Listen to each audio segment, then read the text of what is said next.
Sir ધ્યાનમાં એવું રાખ્યું કે આપણી ગ્રાન્ટ આવે છે વિદ્યાર્થીઓ, તો એ સ્થાનિક કોલેજો છે એ લોકો ફૂડ બિલ આવે છે વિદ્યાર્થીને ભણો તો આપણે ફૂડ બિલ આપતા હોય સરકાર પર, એ લોકો જબરજસ્તી વિદ્યાર્થી જોડે ફોર્મ ભરાવે, પછી એ લોકો લગભગ 15,000 જેવું ફૂડ બિલ આવે છે, છોકરાઓથી પૈસા પછી લઈ લે છે એ લોકો.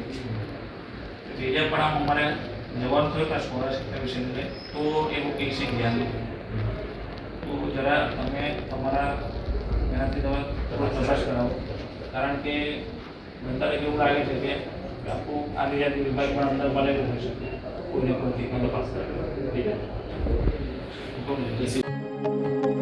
નમસ્કાર, આપ જોઈ રહ્યા છો સરદારનો અવાજ. ગુજરાતમાં વિવિધ શાળા, કોલેજો, યુનિવર્સિટીઓ અને શૈક્ષણિક સંસ્થાઓમાં અભ્યાસ કરતા વિદ્યાર્થીઓની બાકી રહેલી શિષ્યવૃત્તિની રકમ તત્કાલિક ચૂકવવાની માંગ સાથે અખિલ ભારતીય વિદ્યાર્થી પરિષદ દ્વારા નર્મદા જિલ્લા કલેક્ટરને આવેદનપત્ર સોંપવામાં આવ્યું છે. એબીવીપીના જણાવ્યા મુજબ SC, ST, SCBC, EWS સહિતના પાત્ર વિદ્યાર્થીઓ દ્વારા MY, SY, CMMSS તેમજ આદિજાતિ અને સમાજ કલ્યાણ વિભાગની વિવિધ શિષ્યવૃત્તિ યોજનાઓ હેઠળ અરજીઓ કરવામાં આવી છે, પરંતુ અનેક વિદ્યાર્થીઓની અરજીઓ લાંબા સમયથી પેન્ડિંગ વેરિફિકેશન, સેક્શન અથવા પેમેન્ટની સ્થિતિમાં હોવાનું રજૂઆતમાં જણાવ્યું છે. જ્યારે કેટલાક કિસ્સામાં બેંક DBT, આધાર, NPCI, ઇન્સ્ટિટ્યૂટ વેરિફિકેશન સહિતની ટેકનિકલ અને વહીવટી સમસ્યાઓના કારણે શિષ્યવૃત્તિ અટવાય છે. શિષ્યવૃત્તિ સમયસર નહીં મેળવાથી આર્થિક રીતે નબળા વિદ્યાર્થીઓને અભ્યાસ, હોસ્ટેલ ફી, પુસ્તકો તેમજ રહેવા જમવાના ખર્ચમાં મુશ્કેલી પડી રહી છે. આથી એબીવીપી દ્વારા નર્મદા જિલ્લા કલેક્ટર મારફતે રાજ્ય સરકાર સમક્ષ બાકી રહેલી શિષ્યવૃત્તિની રકમ તાત્કાલિક વિદ્યાર્થીઓના બેંક ખાતામાં જમા કરાવવા અને તમામ પેન્ડિંગ અરજીઓનો સમયબદ્ધ નિકાલ કરવા માંગ કરવામાં આવી છે. બે વિશેષ એબીવીપીએ આદિજાતિ વિભાગ પર તપાસ કરાવવા જિલ્લા કલેક્ટરને રજૂઆત કરવામાં આવી છે. સાંભળો જિલ્લા કલેક્ટરને શું રજૂઆત કરવામાં આવી છે. છેલ્લા 2 વર્ષથી સરકાર બહુ વિલંબ કરે છે, સમયસર શિષ્યવૃત્તિ મળતી નથી અને અહીંયા આગળ વિદ્યાર્થીઓ અટવાય છે.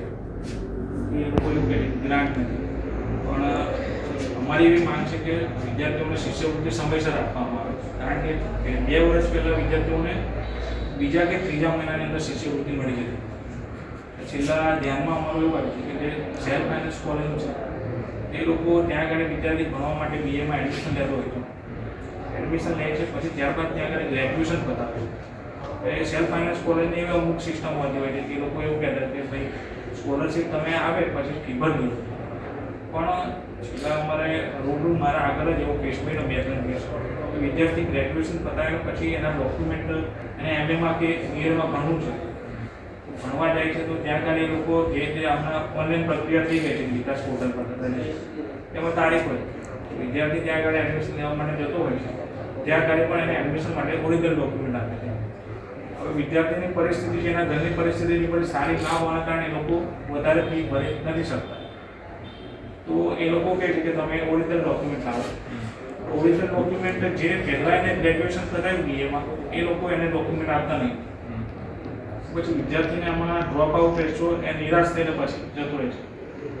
તો કેટલા વિદ્યાર્થીઓ લગભગ છે ને મોટાભાગે આખા ગુજરાતમાં જે વિદ્યાર્થી પરિષદ આંદોલન આખા મતલબ આવેદનપત્ર આપે છે, ખાલી આપણે જિલ્લાનો વિષય નથી, આખા ગુજરાતમાં. અમારી મુખ્ય માંગ એ છે કે સ્કોલરશીપ સ્ટુડન્ટને નિયમિત રીતે મળી જાય સમયસર.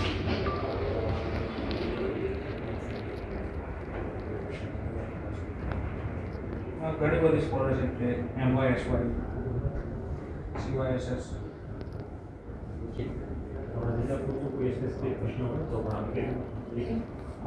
સર ધ્યાનમાં એવું રાખ્યું કે આપણી ગ્રાન્ટ આવે છે વિદ્યાર્થીઓ, તો એ સ્થાનિક કોલેજો છે એ લોકો ફૂડ બિલ આવે છે વિદ્યાર્થીને ભણો તો આપણે ફૂડ બિલ આપતા હોય સરકાર પર, એ લોકો જબરજસ્તી વિદ્યાર્થી જોડે ફોર્મ ભરાવે, પછી એ લોકો લગભગ 15,000 જેવું ફૂડ બિલ આવે છે, છોકરાઓથી પૈસા પછી લઈ લે છે એ લોકો.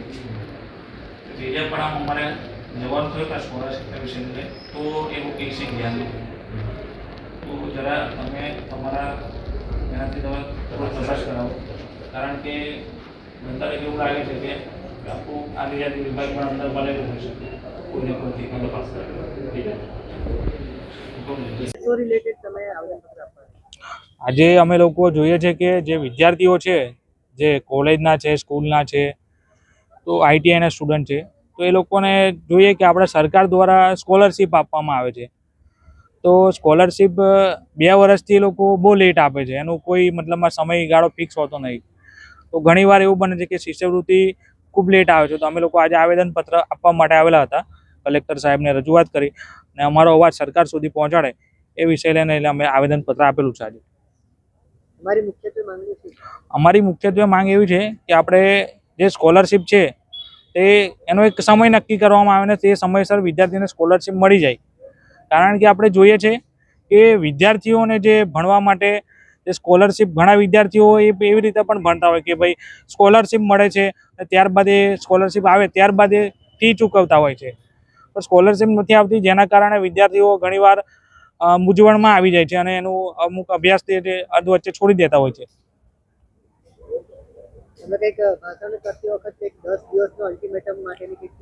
એટલે અમે લોકો આજે આપણા જિલ્લા પૂરતું નહીં પણ સમગ્ર ગુજરાતમાં આજે અખિલ ભારતીય વિદ્યાર્થી પરિષદ આજે કલેક્ટર સાહેબ સુધી, કલેક્ટર ઓફિસમાં આવેદનપત્ર આપવાનું છે અને સરકારને રજૂઆત કરવાનું છે કે સ્કોલરશીપ વિદ્યાર્થીઓને નિયમિત રૂપે સમયસર મળી જવી જોઈએ. અને જો સ્કોલરશીપ નહીં મળે તો વિદ્યાર્થી પરિષદ 10 દિવસનું અલ્ટિમેટ આપે છે સરકારને. અને જો સ્કોલરશીપ 10 દિવસની અંદર સ્ટુડન્ટના ખાતામાં નહીં જમા થાય તો અમે લોકો ઉગ્રમાં ઉગ્ર આંદોલન કરશું અને ગાંધીનગર બિરસા મુંડા ભવનનો ઘેરાવો કરીશું.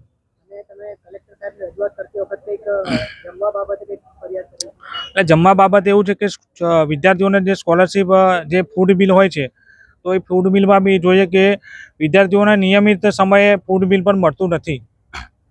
તો એમને નિયમિત સમયસર ફૂડ બિલ મળવું જોઈએ. અક્ષય તડવી, અખિલ ભારતીય વિદ્યાર્થી પરિષદ ગુજરાત પ્રાંત સહમંત્રી.